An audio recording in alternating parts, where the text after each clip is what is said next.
welcome to ETF Edge, your go-to place for everything exchange-traded funds. I'm your host, Bob Pisani. Investors are in love with their 4 to 5% return on bonds, but how long is that going to last? Let's talk with the experts. Tony Rockey is the Managing Director, Global Head of ETFs at Morgan Stanley. Joanna Gallegos is the co-founder of Bond Block's 100% focused on fixed income ETFs. So we have the answers for you today. Okay, Tony, you launched, what, 2 big active fixed income mutual funds last week. But before we get to that, let's answer the question. These 4 to 5% treasury yields everyone's falling in love with, are they going to continue into 2024? Look, at 4 to 5%, that's an attractive yield. This is the first time bonds are back, right? People are very interested. We're seeing it in fixed income ETF flows. Last year, a third of all flows into the ETF category went into bond ETFs. So investors are expressing a view, whether it's an institutional investor or a self-directed investor through fixed income ETFs. Now, do we maintain 4 to 5%? Tough to say. We'll see if rates actually get cut, perhaps as early as June. Now, you launched an old-fashioned bond pick and ETF last week. Eaton Vance, you own Eaton Vance, those of you who don't know that. Total return, it's EVTR, is that right? Yes, EVTR is the symbol for that. Tell us what goes on in that. Yeah, so this is a best ideas portfolio. Almost a third of the fixed income category, Bob, is actually core and core plus. So this is really a best ideas portfolio. We actually converted a mutual fund, which we launched in 1984. It's a 4-star Morningstar performance, but we converted it to an ETF right here on the floor of the exchange. That's a good point. Yeah, last Monday. Now, is this very broad in terms, like an LQD thing, where you're picking treasuries and you're picking munis and you're picking corporates? It's much broader. It's, you know, right now a 6-year duration, about a 6.6% yield. But again, it's 6.6. Yes, yield. But it's a best ideas portfolio. Yeah, and you also launched a short municipal ETF. Yeah, recently. shorter on the duration. This is a conversion too, as well, right? Exactly. We also converted a municipal bond mutual fund last Monday here at the NYSE to an ETF, symbol EVSM, and that's a municipal, again, 3.5% yield, almost a 6% taxable equivalent yield. So these are very attractive rates in the current environment. You know, it seems like, and this would be for a taxable account, obviously, like a traditional taxable account, the muni account we're talking about. Yeah. So it looks, there's 2 stories here, folks. There's the fixed income story, which we talked about, and the continuing appeal of that 4 to 5% yield. And there's a little mini boom in active management going on. So there's 2 stories here, and that seems to be attracting some significant dollars recently. Tell me about, let's talk about the active part. Why is actives getting inflows? Yeah, so there was a regulatory change just over 4 years ago by the SEC. They enacted what's known as the ETF rule. It actually brought new entrants into the market, traditional active managers, like MSIM managers, Eaton Vance, Parametric, to the market. Almost 20% of all active ETFs, over $500 billion in flows last year, went to active ETFs. If you look through that to fixed income specifically, Bob, I mentioned the core and the core plus. Right now, almost half of the leading core and core plus ETFs are actively managed. Some of the passive vehicles actually exclude sectors, and so with active management, you can bring in that unique bespoke approach. Yeah, Joanna, I want to turn to you. The same question, though. I mean, the 4 to 5% yields, they're all in love with. My mother's in love with these things. I'm not kidding. My mother loves these yields. Is it going to continue in 2024? I think the cash trade that people were trading in 2023 into U.S. Treasuries has been really important for investors to get cash on the sideline, enjoy these yields while they're here. We still think that income is going to be persistent in 2024 and beyond, and we think that that investors should still be looking at Treasury yields and other types of bond investments, because even if rates do decline this year, where people are switching their focus is they're switching their focus to, yes, bonds are back in 2023, but in 2024, investors are getting back into bonds. So they're not only investing in U.S. Treasuries, they're actually looking at these as relative risk assets to the equity markets, which you mentioned. Like, your biggest mistake could be rushing back into equities before you're considering all these opportunities in fixed income. And so, yes, the cash trade and the 4 to 5% is great. We think that'll persist, and I think it'll be, relatively, still very good for investors. But investors should be stepping out into risk, and we like credit and we like duration. Yeah, so let's talk about that. We last had you on last year, a short-term was all the rage. Short Yeah. maturity, short duration was all the rage. And you've been telling people to move out more into the intermediate end. And those who don't know, intermediate would, what, 3 to 7 years, right? Would that be Right. more intermediate? Why the change? Should we be moving out here? Well, we think we're at peak rates. So I think what people are looking at over the fence with the Fed is that sometime in 2024, it's projected the Fed will cut rates. It doesn't look like that's going to be the case for the first half of the year, but that's the expectation if inflation holds and inflation continues to decrease. But with a really resilient economy, you want to be investing in places where the economy is holding up these great investments in fixed income. And so if you go into the intermediate space, whether it's in credit or within treasuries, you're taking on some risk and you're going to benefit from a total return tailwind when rates go down.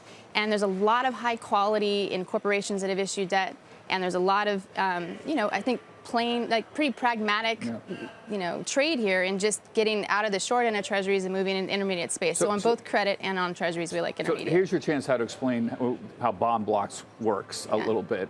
Let's take put up the XHLF. This is the 6-month. It tracks investment results of an index of treasury securities. The duration is approximately 6 months. So explain how bond blocks works. If you can put up XH. There you go. Thank you. There so it is. What we did with XHAF and we did with all of our treasury funds in bond blocks is pretty much they give you the same exposure as other treasury ETFs, but for 2 important differences. One is we focus on duration, and in our products, it's right on the name of the product: 6-month duration, 1-year duration. So XHAF has just 6 months duration, and that tells you exactly how much price volatility is going to be in your product. Now, for XHAF and X1, that's pretty straightforward if you're using it for cash. If there's such low volatility, they're not going to move much, and they're a really great place to get off the sidelines with your cash. Where I think the product set really shines is in markets like 2024, where there's going to be an interest rate change in the short term. And so if you want to move out a little bit, you can do that with precision in bond blocks. It targets duration. It does. No other product in the market does it. And duration is sensitivity to interest rates. I always have to make sure people understand, because they get duration and maturity confused sometimes. Yeah, it's interest rate risk. And so what you would expect in 2024 towards the end is if interest rates go down, then the price of your bonds are going to go up. And in this market, that's a great thing. In 2023 and 2022, that made people nervous because as interest rates rise, the price of your bonds go down. And of course, there's bond blocks ETFs right out on the curve, all the way out. All the way on the curve. Up to 30 years. In corporate bonds, most are still yielding north of 4%. And I talked to Tony about this. You like the riskier end, the BBB rated. That's the lowest investment grade, folks, on S&P. The yields here north of 5%. North of 5%. Right now. Is that, again, this sustainable? I'm talking about corporates now. Yeah, so corporates are a really attractive place to start investing in, and have seen a lot of flows in the first quarter of this year. We like BBB. We think it's the place to be because it's the sweet spot of investment grade. If you think of the broad investment category, while this is the lowest part of the risk spectrum of investment grade, you don't pick up any incremental default risk for getting more yield and a better total return potential.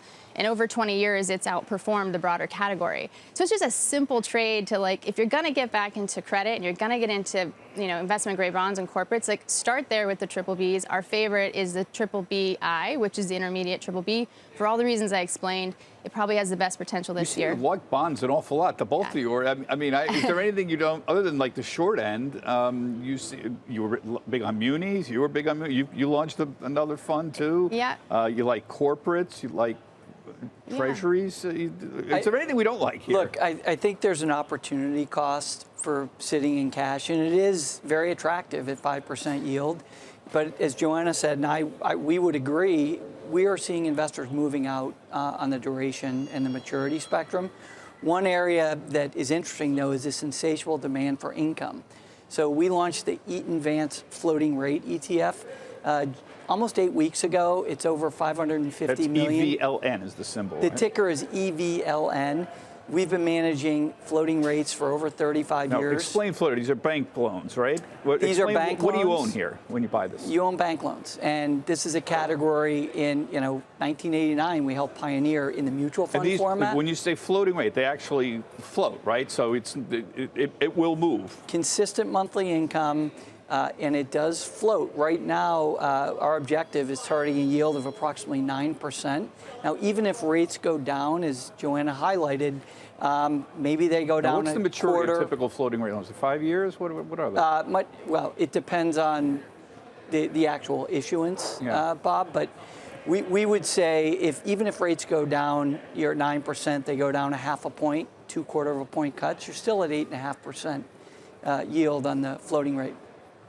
And you're talking about munis as well. I was just talking to him about this. You launched a new ETF last month for munis, TaxX, right? Yeah, TaxX. We're really excited about this because when you think about municipal bond portfolios, we really want people to think beyond them, actually, and look for the relative value of after-tax income.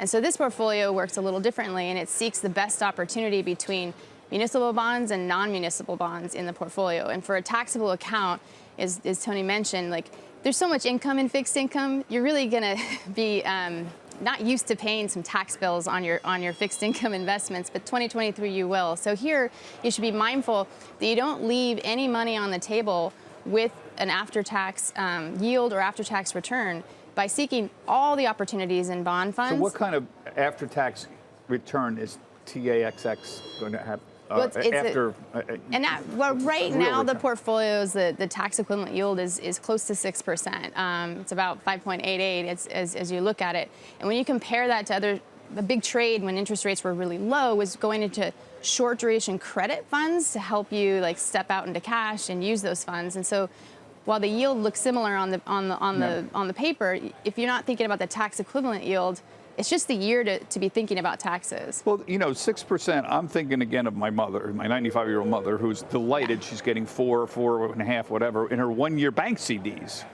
But there's a big difference between 4.5 and 6% yield at this point. So the point here seems to be, I mean, most investors will call me and say, Bob, you're making me crazy trying to figure out whether I should move into this splitting hairs. But 4% and 6% is actually a pretty big difference in returns overall. So they're all not, all these bond funds are not the same. That's my point here, Tony, right? Yeah, and one of the things that the ETF wrapper enables investors to do, both institutions who use these now and also financial advisors, is really get that precise exposure. They can do it through floating rate, they can do it through municipal. I think what's interesting is there's actively managed ETFs now, and there's also certainly passively managed.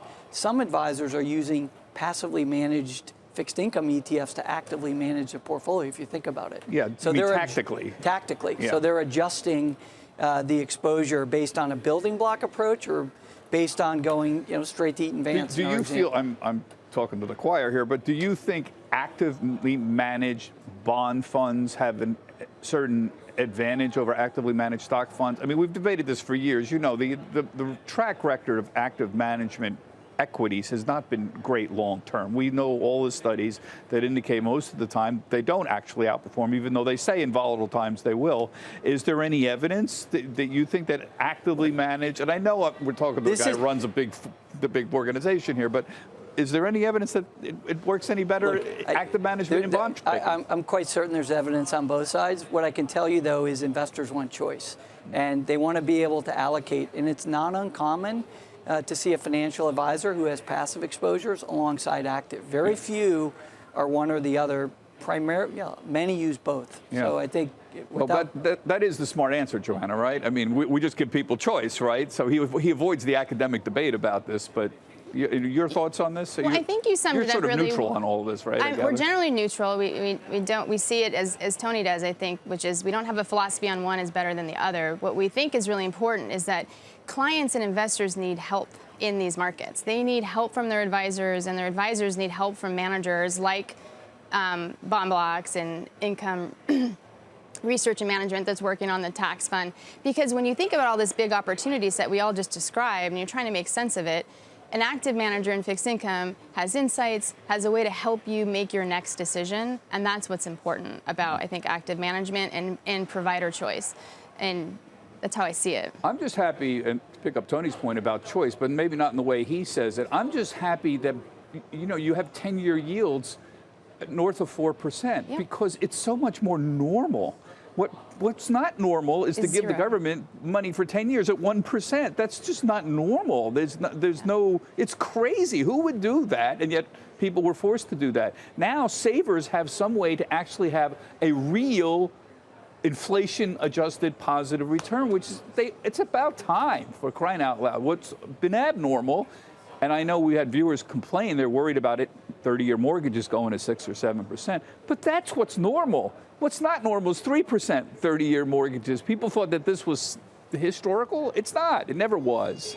So what I'm happy about is things are getting a little more normal, the way they should. I don't know if I'm being preachy or not, but no. But we hear that from the clients we work with. That, you know, as I said at the outset, bonds are back, and when you look at the allocation, equity, fixed, and other, you know, private vehicles, more and more you can see active management happening in the fixed income sleeve. We haven't seen yields like this since before the credit crisis. Yeah. And I think investors, you know, are pleased. Here's the real question, though, is that opportunity cost for cash. Yeah.